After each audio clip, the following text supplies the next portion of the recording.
Welcome back to continuation of our adventure in the dungeons, looking for Roger's lost gear. We're, well, approximately halfway there by, looking at the, the number of tiles that we already uncovered. I think we're getting close. We'll see about that as we go through the dungeon tile stack. So it's about time we picked up where we left off. All our heroes are refreshed and ready to go, and as you can remember from the previous episode, we I think it was in the ancient battlefield actually that we came across a lot of interesting treasures, namely robe of power, bottled smoke, and other interesting things like leather armor for our rogue. So yeah, but before we continue, it's Friday today. Long week has finished.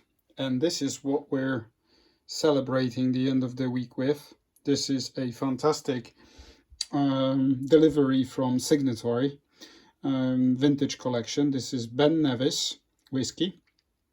And this is the Signatory Unfiltered collection, natural color. This one is 46%. Yeah, right there, down there in the corner. Look at the color, right? Look at the color.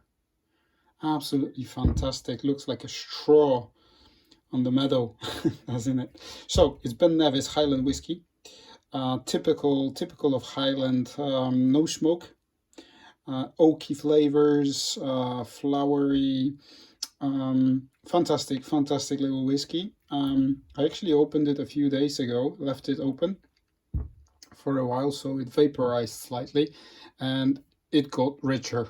It's got a full character now.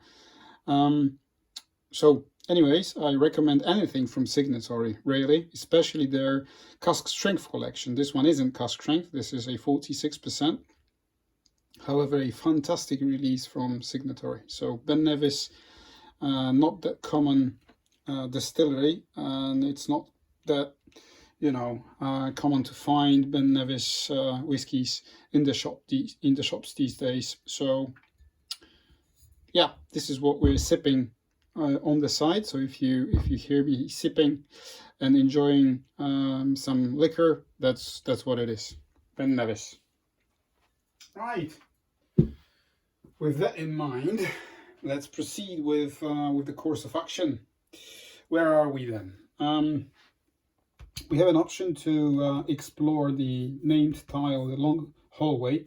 As soon as we step in on one of the squares, we will draw from the room event deck, and then we will expand the hallway as it says here on the tile itself. So it can be the caliph or our rogue here who can start the turn. Maybe we could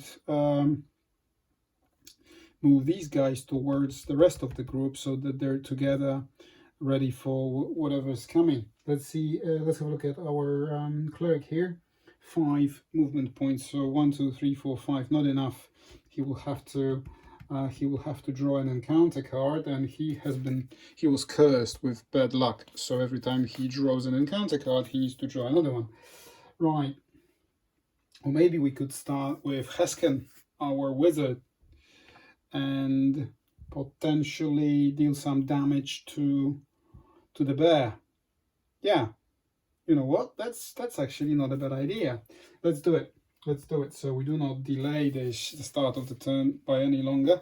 So these two are exhausted. So we will use hypnotism on the cultist, and we will move him 1 adjacent to the bear and attack the bear with +9. Oh, it's a critical fail. Just 1, so nothing happens. We didn't deal any damage. Now I have 2 options. I can either move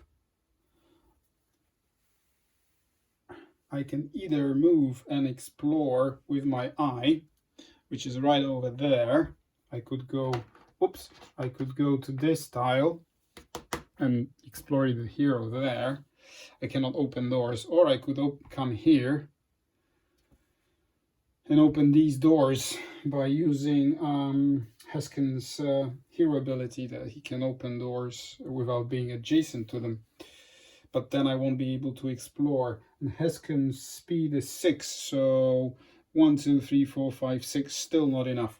So I suppose I'll go with my eye. 1, 2, 3, 4, 5. Well, let's leave it there, right there in the middle. So do we go here or do we go there? Does that really make any difference? I don't think it does. Let's have a look what it is. It's a white triangle. All right, so it goes there. White triangle, another monster, and it's our friend Grell here. Okay, right. So this is the proper queue in which the monsters will activate. So he moves 1, Gibbering Mouther moves 1, and Grell also moves 1. So that was all we could do, right? Even our Robes of Power did not help. So that was Heskin. Okay.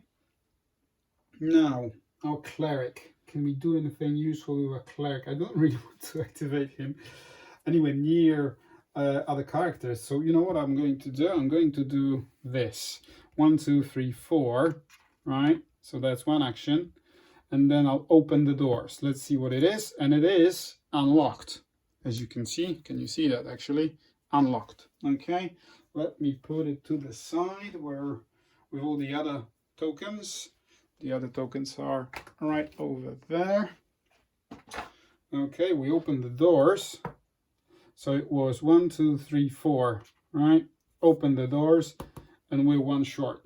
So now we have to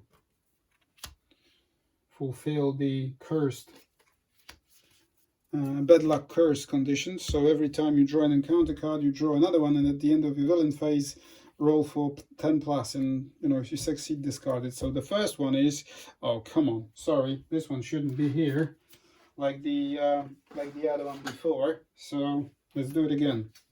So this is the first one, this is the second one. The first one is Bullseye. Attack the active hero 10 plus for 1 damage, 15. So he's dealt 1 damage. He has 2 in total. So that one goes to the discard pile. That wasn't that bad. And the second encounter is Concussive Blast. Okay. An ingenious trap releases a blast of massive pressure from the volcano below. Attack each hero on the active hero's tile. Okay. After the attack, move each hero on the active hero's tile to an adjacent tile. So he's on his own on that tile, so he gets attacked. Can I discard that? I could discard that. That's additional 2 damage. Do I really want to have 2 damage to deal with that? No, I will discard these 2 and cancel this encounter effect. So that was him. Now he controls the bear. So the bear will activate and move 1 tile towards the closest hero. And at the end of the villain phase, I roll, and I roll 12. So I get rid of bad luck. Whew, that was good. Okay, so that was Quinn, a cleric. So now it's down to Caleb and our rogue here. I think I'll start with Caleb. Her speed is 6. So 1, 2, 3, 4, 5. So she can go there. Oh, can she? Can she now? Because if I step on this, I will have to draw from room event deck, and then I'll have to extend the long hallway. Yeah, let's do it. 1, 2, stop. Right, according to the rules, we know what they are. This is the one that we saw before. So let's just deal that and draw, I don't know, this card. Long hallway, event. Let me put it like this so you can see it as well. You spot the murder holes. What? Murder holes in the ceiling as you enter the hallway. Roll the die. Okay.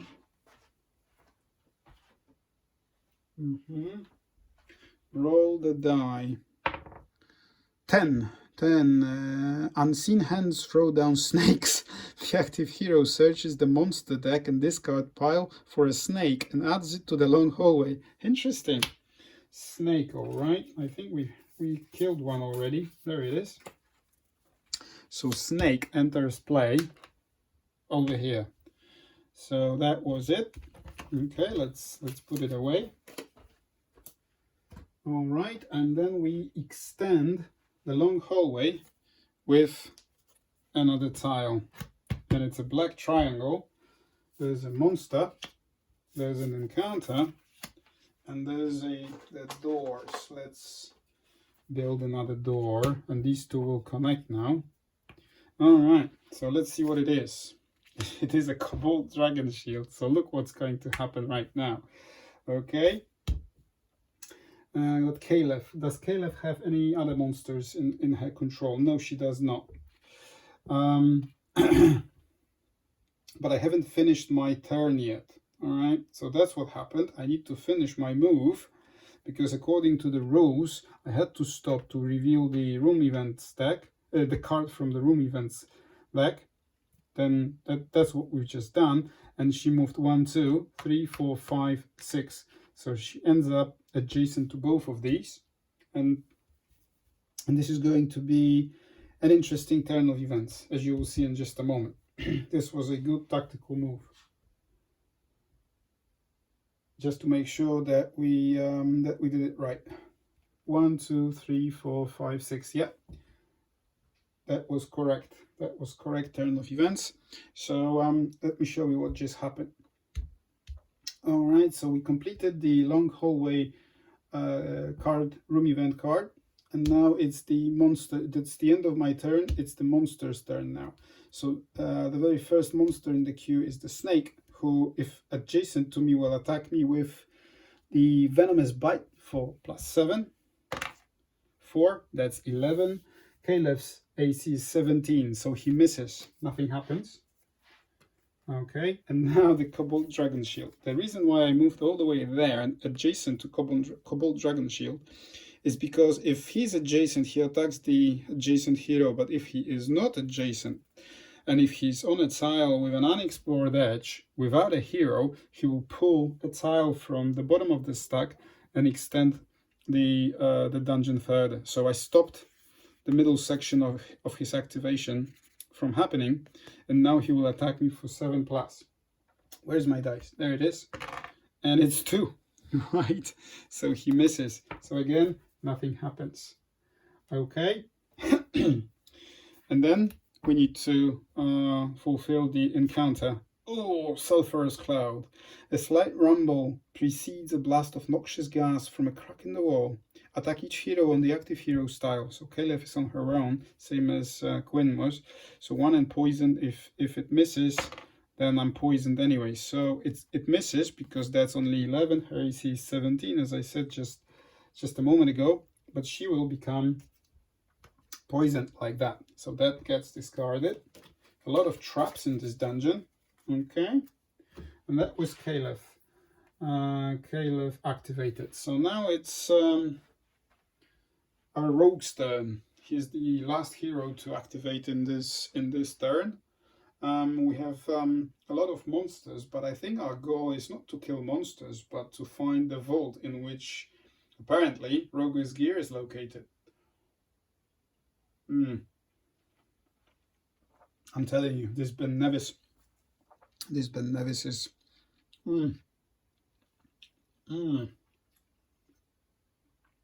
it's a very well balanced and full bodied whiskey. Typical of Highland region.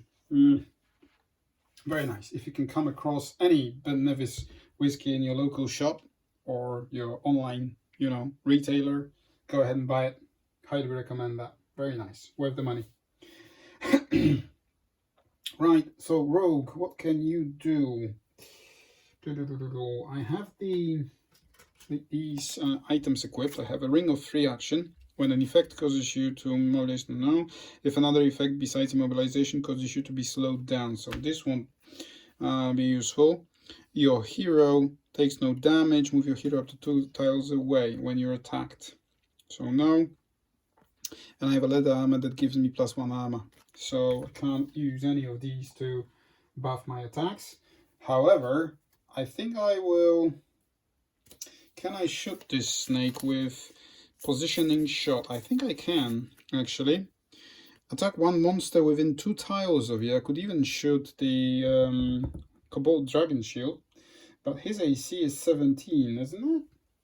16, so no, 7+ is not really worth it. However, I can try and shoot the snake, whose AC is only 13, and that's what I'm going to do. So I will shoot the snake across the dungeon. Right, so let's slide it just like that so you can see it slightly better. Right, like that. So he shoots with his hand crossbow right there, 7+, and it's a 10, 17. So this snake is killed. I grab its card and put it in my XP pile. I grab the treasure pile, yeah, and I draw an invulnerability brew. A sense of unyielding resolve floods through you when you drink this sweet draught. Used during your hero phase. When used, place 4 wound tokens on this card. When your hero takes damage, remove an equal number of wound tokens from this card instead. Wow! That's very nice. It's like an extra, like a shield.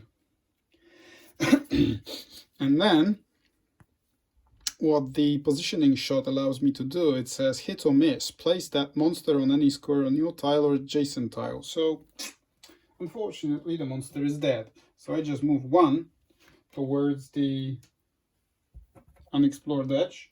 And here we go. Oh, look what we drew. We drew a dire chamber entrance. Okay. We drew a dire chamber entrance, and we shall see what happens now. And we shall see what happens now according to the dire chamber entrance instructions. Draw additional chamber tiles to build the room as normal. Immediately draw the respective chamber card from the deck to instruct you on how to populate it. Okay, so this is how we're going to do. So we need 3 tiles. Oh my god. And we will resolve this event that I just drew. So there you go. Tile number 1. Dire chamber, just a standard chamber. Okay. Tile number 2. Another dire chamber, just a standard one. And I don't know, the one from the middle. Oh, this is the worst one I could have drawn, because this is a large dire chamber, and it says place additional dire chamber tiles next to all of this tile's unexplored edges. Don't think I have that many left. I have 2 left. Yes, so I do have that many left. So I have to draw an entire, build an entire dire chamber. Look at that. Look at that. It's absolutely massive, this place. Can we even fit it on the camera? Yeah, look at that. I will just move this left portion of the dungeon off camera. Sorry for that. I will try to readjust the camera later on so you can see the whole dungeon. We will slide it slightly like that. There we go. Ooh, look at that. Absolutely massive, this place. All right. So now the room event card. Let's see what happens. 2 villagers burst forth begging for the hero's protection. Draw 2 villager cards and place their corresponding tokens on the active hero's tile. Follow the villager cards for the purpose of movement and tactics. For each villager that survives this adventure, the party gains 2 experience points. Okay. Starting with the active hero, each player draws a monster card and places a monster on a chamber tile. Place monsters on tiles that have no monsters first. Right, so this applies mostly when you're playing when you're playing the campaign version. We're not playing the campaign version, so we will adjust slightly on the fly. Okay, I'll show you what we're going to do. It just came to my mind. But first, we need to start with the active hero. So the active hero draws a monster. It's a Growl. Does he have a Growl in his control? No, he doesn't have any monsters in his control. And place monsters on tiles that have no monsters first. So let's do it like that. Then Quinn draws, starting with each player. Yeah, so he draws a snake. Another snake comes. Okay, that was Quinn. Now Hesken draws Dragon Shield, another Dragon Shield, and we will place him here. Can you see it actually? Yeah, okay. So another Dragon Shield. It's 4 monsters in his play area. And then Caleb, Orc Archer, right? So the Orc Archer goes, I don't know, he goes here. Okay. So, wow, it just got very, very busy. Let me readjust the camera. So if there's any bumpiness, then please forgive me for that, but I'll just try to make it more enjoyable for you. Let me readjust that. So we can see the entirety of the dia chamber. The dia chamber. That thanks Tarek for doing that. Wow, we drew so many tiles, and the dungeon just grew by so much. Okay, so that was Tarak's activation, and that completed his turn, really. Yeah. Right, does he have any monsters? He has Grell in his control. So Grell activates and moves 1. Now with these villagers, right? So basically what the card is telling me to do is to draw 2 villager tokens, 2 villager cards. Let me do it. So 1 villager, 2nd villager. Okay. What we're going to do, we drew Donald and Elizar. Okay. So this is what we're going to do. We will put them here, find 2 miniatures that will represent them. Let's say that this is one and this is the other, right? Just like that. And where do you want me to put them? Follow the video around and place their corresponding tokens on the active hero. So they just run out and they scream, help, help us, monsters will kill us. So this is where we are. Let me put these away. So because I don't care about the XP,